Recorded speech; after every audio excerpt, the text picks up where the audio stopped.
Salut à tous, j'espère que vous allez bien. Après un mois d'absence, je reviens avec une nouvelle review, puisque ce 26 octobre a été dévoilé officiellement l'épisode pilote qui lance la série Supergirl sur CBS. Cette review ne contient pas de spoilers, ce qui est assez frustrant pour moi, mais je ne reviendrai pas sur ce choix, car je compte bien motiver tous ceux qui n'ont pas été suffisamment convaincus pour voir ce début de saison. Même si pour être franc, si vous avez vu le premier aperçu de 6 minutes, vous connaissez l'essentiel. À quoi m'attendais-je avant de visionner ce premier épisode? La réponse se limite à un mot, divertissement. Attention, ce n'est pas que j'en ai marre des films sombres aux personnages torturés, parce qu'on en a encore pour un bon moment.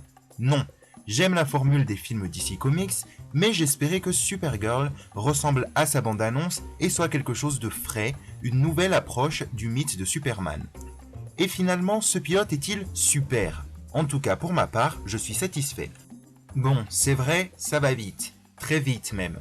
Avec la séquence d'ouverture, l'histoire de Kara est expliquée en 4 minutes et elle décide de devenir une héroïne à la moitié de l'épisode. Mais ce pilote reste efficace car il introduit bien les personnages principaux de la série, les liens entre eux et les enjeux, à savoir l'existence de dangereux extraterrestres sur Terre, ainsi que les raisons qui font de Kara la plus concernée par leur présence. Et la découverte que l'on fait à la fin promet une suite intéressante. Ainsi, ce pilote, bien que rapide, remplit correctement ses fonctions et va permettre de nous lancer directement dans l'histoire à partir du deuxième épisode. Il ne faut donc pas considérer l'intégralité de la saison 1 comme étant une histoire d'origine. C'est sans doute parce que les mêmes personnes sont derrière le projet, mais la série qui s'apparente le plus à Supergirl est The Flash sur CW.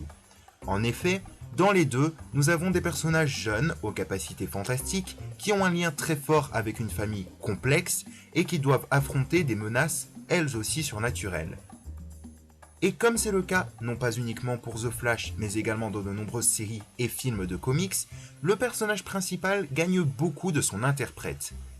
Melissa Benoist s'approprie parfaitement le rôle de Kara, qui a décidé de mener une vie normale sur Terre, mais n'arrive pas à se trouver un rôle utile dans notre société. Elle n'est pas hyper sexualisée comme c'est souvent le cas malheureusement des personnages de comics féminins, et je me suis fait au costume même si le symbole me déçoit toujours un peu. Le costume est simple, pas très original, mais convient très bien à la série. Le reste du casting est globalement plutôt réussi, notamment pour Cat Grant, qui, comme le laissaient supposer les bandes annonces, est une bosse à la façon de Le Diable s'habille en Prada. Après, il est vrai qu'on a du mal à accepter que James Olsen soit photographe avec cette carrure imposante.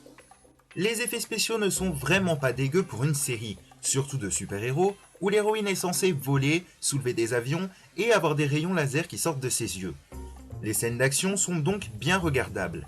En tout cas, espérons que Red Tornado profitera de ses effets spéciaux pour ressembler un peu plus à sa forme des comics.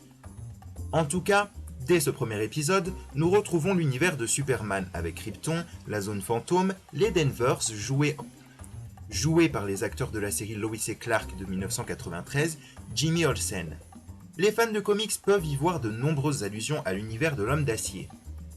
Du fait d'une héroïne comme personnage principal, de nombreuses personnes ont trouvé facile de dire que la série s'adresse à un public féminin.